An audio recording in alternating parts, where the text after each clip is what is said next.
မမြဲတဲ့သဘာဝတရားကိုဆင်ញင်စဉ်းစားလိုက်တာနဲ့တပြိုင်နက်တွေ့တာမှုမှန်သမျှကိုလျှော့ချနိုင်သွားတယ်။အိုးငါတွဲနေလို့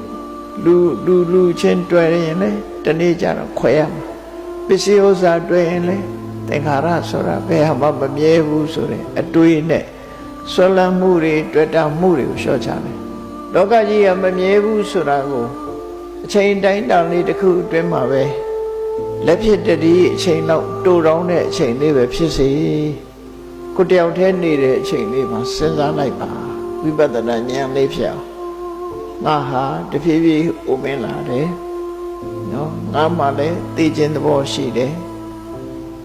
သိခြင်းတရားကိုငါမလွန်ဆန်းနိုင်ဘူးနေ့စဉ်ငါတဏ္ဍမှာရှိတဲ့ယုတ်တိနတ်နဲ့ဟာအလုံးဟာပြောင်းလဲနေတဲ့အရာသာဖြစ်တယ်ငါနဲ့ငါပတ်ဝန်းကျင်မှာရှိတဲ့သင်္ခါရတရားအလုံးဟာလည်းဘယ်ရာမှမမြဲဘူး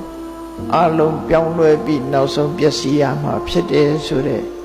ဒီအမြင်ကလေးကိုယ်တဏ္ဍမှာရအောင်ဖြစ်အောင်ဒီအသိဉာဏ်လေးဖြစ်အောင်ကြိုးစားလိုက်ပါဆွလမ်းမှုတော်တမှုတွေကိုလျှော့ချနိုင်လို့ရှိရင်ရင်ထဲကတောကလည်းရောကျသွားမှာပဲဖြစ်တယ်ဒါကြောင့်ဝိပဿနာကုသိုလ်ကပုံမြတ်တယ်နိဗ္ဗာန်ဆိုတဲ့အငြိမ့်ထက်နဲ့အလွန်နီးသွားလို့